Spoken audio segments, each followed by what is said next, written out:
Americans across the country. We do begin here with the justices striking down President Biden's controversial student debt relief plan that would forgive student debts for more than 43 million Americans at a cost of $400 billion. Two lawsuits challenge the legality of that plan.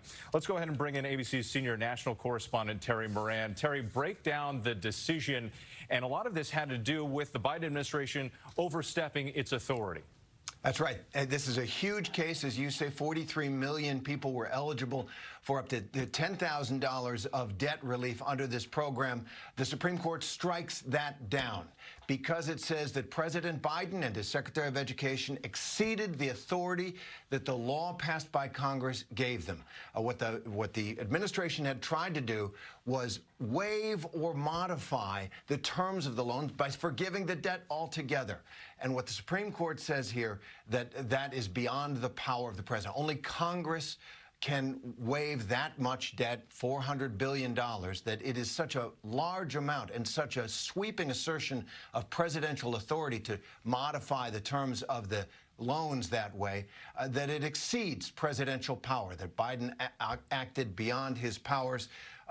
In this opinion, the court saying, Chief Justice John Roberts, writing for the 6 conservatives on this court, saying that the administration had asserted the authority to cancel $430 billion of student loan principal, that they had the authority to do that. It does not, is what the court says, that is a major question for Congress to answer. So this is a blow to all of those people across the country who were hoping that the Biden plan that had been announced last year to forgive these debts would be approved by the Supreme Court. It's not. The only place that the court says that can be done is Congress passing a law to forgive that much debt. Terry, thank you. And stay with us here. Let's bring in ABC's senior Washington reporter, Devin Dwyer, because, Devin, just for a little bit more clarity here, there were 2 separate cases. There were a couple of people who brought their case forward, and it had to do with fairness. But at the end of the day, it was the rights of the states, and those states that challenged this, they're the ones who prevail.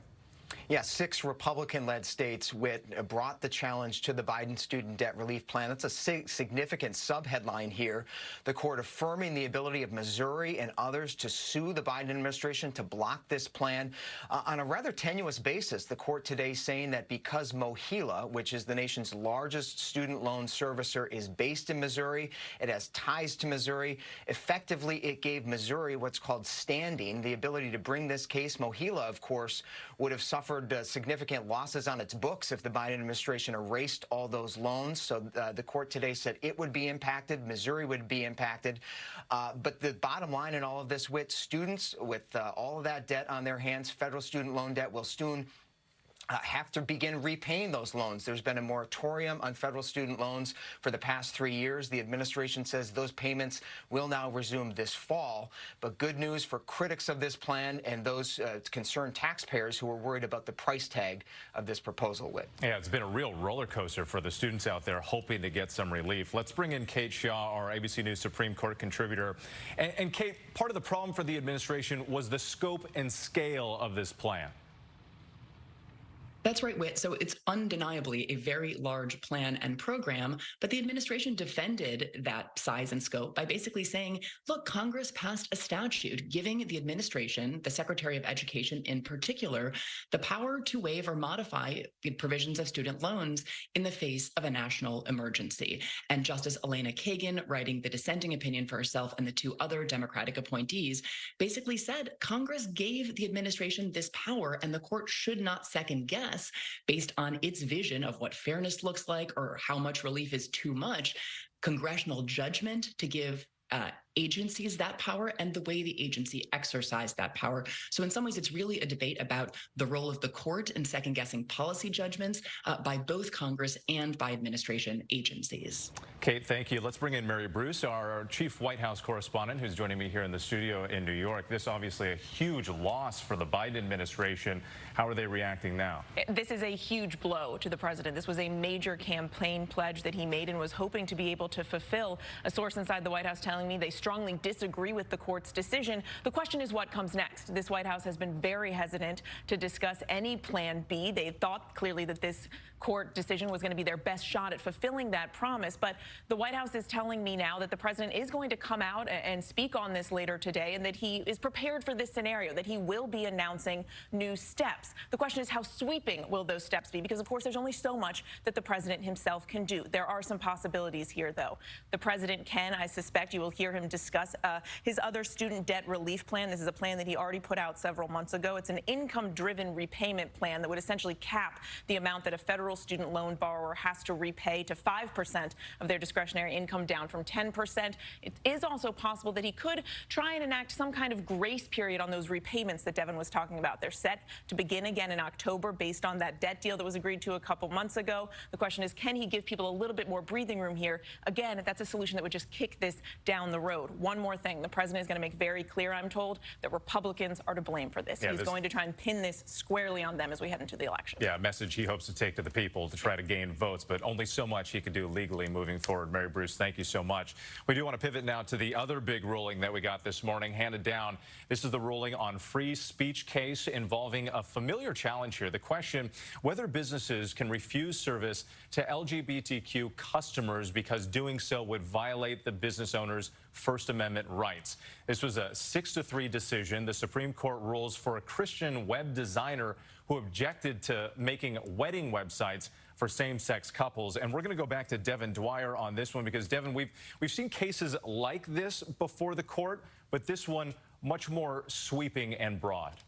A significant and sweeping decision, Whit, and surprising many of us who have covered the court on this issue from some time. You know, the First Amendment prohibits the government from forcing any of us from saying anything we don't want to say. At the same time, civil rights laws in this country say that businesses that are open to the public have to serve everybody. But what the court said today is that businesses, in some cases, can refuse to serve certain customers if doing so would force them to say something they don't want to say, like a business who designs websites, a stationer, maybe even someone who is landscaping your yard. If that is an expressive, customized, and tailored service, Neil Gorsuch said that the government cannot force you to do that business with someone that you don't want to do business with or something you don't want to say.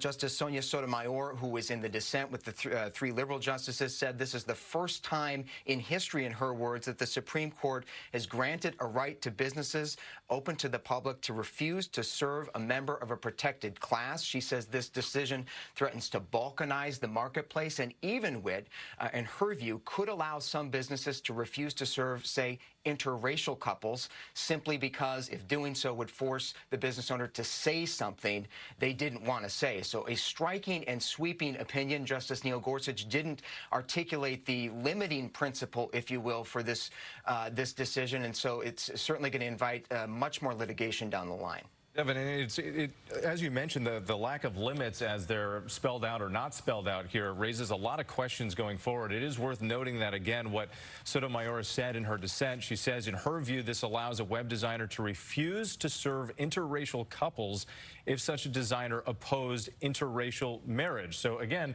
raising a lot of questions here going forward. Let's bring back Kate Shaw. And, Kate, legally, what does this mean for businesses and customers? You know, this really is, I think, an enormous change. Justice Sotomayor, I think, is quite right in her dissent. You know, these public accommodation laws have a lengthy historical pedigree. They've been part of our federal laws for over 70 years, and in most states and localities, there are similar laws. And they just say that if you're a business and you provide goods or services to the public, you can't discriminate. And in recent years, discrimination on the basis of sexual orientation and sometimes gender identity has also been prohibited in many places, including in Colorado. And until now, the Supreme Court has never said that one of those laws violates the First Amendment rights of a business or business owner who wishes to refuse service to some category of customers. So I do think that Devin is exactly right that this case has potentially sweeping ramifications for the ability of business owners under some circumstances to provide services and to the ability of customers, I should say, to receive services on a non-discriminatory basis, you know, in the public square. And it's not something that the Supreme Court has ever ever blessed. As long as we've had public accommodation laws, there have been objections, sometimes religiously grounded objections, and the court has never sided with those, has always upheld these laws. And so this is a very significant and I think very new rule the court has set forth today. All right, Kate, thank you. I want to bring back Mary Bruce here because, Mary, now we have 2 losses as they could be perceived for President Biden. Only so much he can do, but again, a message that he would take to the voters. Exactly, and we haven't heard yet from the president in response to this case. I suspect he will speak out forcefully against this. Of course, Joe Biden is someone who has spoken passionately about how everyone deserves to be treated equally with dignity and respect, no matter who you love. His administration has already passed new federal protections for same-sex couples, the Respect for Marriage Act, and of course, this is Joe Biden, someone who led a real national political transformation on the issue of same-sex marriage, coming out in 2012, surprising many with his support for same-sex marriage. That was a watershed moment in this country, as you recall, then forcing then President Obama to come out and do the same. But again, this is an issue where this administration, the Biden campaign, is going to hope to mobilize voters, drive them to the polls next November. Mary, thank you. Let's bring back Terry Moran here because, Terry, we had affirmative action yesterday. We have these cases today. This is another defining moment for the Supreme Court and its conservative majority. It sure is, and you see how much elections matter, right? Since these 3 justices appointed by Donald Trump have taken the bench, you've seen how fast and far the court can go. Abortion rights, gone. Affirmative action, gone. Today, a traditional understanding of public accommodation, that if you hold out your business as a public business open to all, you must serve all. The court limiting that today on the basis of free speech rights, and there's more to come. This is clearly a Supreme Court with the bit between its teeth, with the conservative majority not just in charge, but really eager to reach out and accomplish goals the conservative movement has had for decades. We're seeing the impact in law and in life in this country, and they aren't done yet by a long shot. 2 more major decisions at the Supreme Court. Terry Moran, thank you, and our entire team of contributors here. Of course, our coverage continues on ABC News Live and abcnews.com. I'll be right back here with the entire team for World News Tonight. For now, I'm Whit Johnson in New York. Have a great day. This has been a special report from ABC News. Still all these years later. But when you cook a potato, it actually absorbs some water, and when you cool the potato and make a potato salad, it turns into a starch crystal that acts like fiber. It slows the rate of blood sugar into your bloodstream, glucose into your bloodstream, and it also stimulates hunger hormones, appetite hormones, to slow down, like, I'm done, I'm done. So it tells you that you're done. Yes. So then you consume this either cold or room temperature, Yum. but you can't even reheat it because that resistant starch will stay put. The chemistry is amazing. It's chemistry, yeah, it's really cool.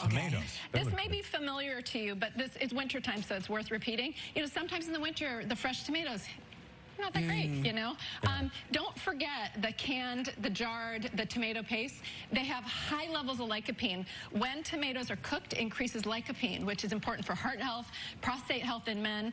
It's also a photoprotector nutrient. That means that it gives some natural SPF on your skin as well. So don't forget those kinds. That's amazing. Okay. And right here we have pasta. Eat your leftovers. You can eat leftover pasta. Okay, so the idea is that, similar to the potatoes, when you cook the pasta, it starts absorbing the water, creates resistant starch when you cool it. You reheat it, and that resistant starch stays put. And by the way, the glycemic index on pasta isn't as high as you'd imagine. Yeah. Nutrition synergy is about foods that are good for you already, but you put them together, it amplifies. Okay. Exponential. Yeah.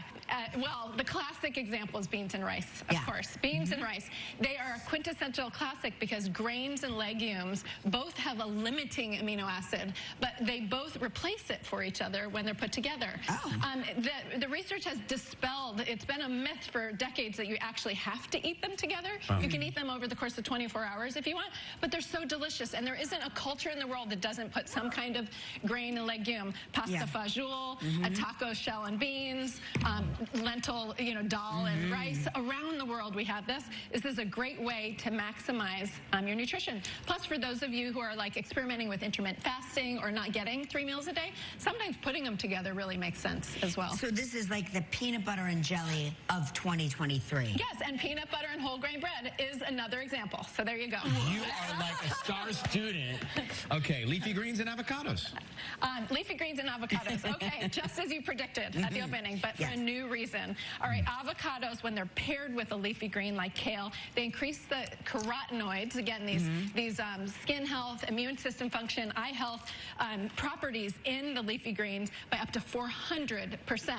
You said eye health? Eye health, If I yeah. eat this, can I read the prompter? Yeah, yes, you can. Yes, it'll improve over time. They need to come up Clinically with shown. a better word than carotenoid. Carotenoid. I know it's a tricky word. It's a plant nutrient. Good to know, though. Phytonutrient. Yeah. But the idea here also is that avocados also are fats, healthy fats, as we well know, all those other things. But they also increase the absorption of vitamin K, an important nutrient for our bone health as well. Yep. Okay, moving on. Okay, here's another one. Greens, but spinach, for example, and citrus, or mangoes. This is vitamin C plus your spinach. So there's a lot of sources of iron. I've already mentioned it, with the cast iron. A lot of sources of iron that aren't quite available to us when we eat them, or as maximized as they can. If you squeeze lemons, and there is no excuse for not squeezing lemons because there's seedless ones available now that you just squeeze. There's no excuse for not squeeze lemons on your greens, or make a smoothie. I've got a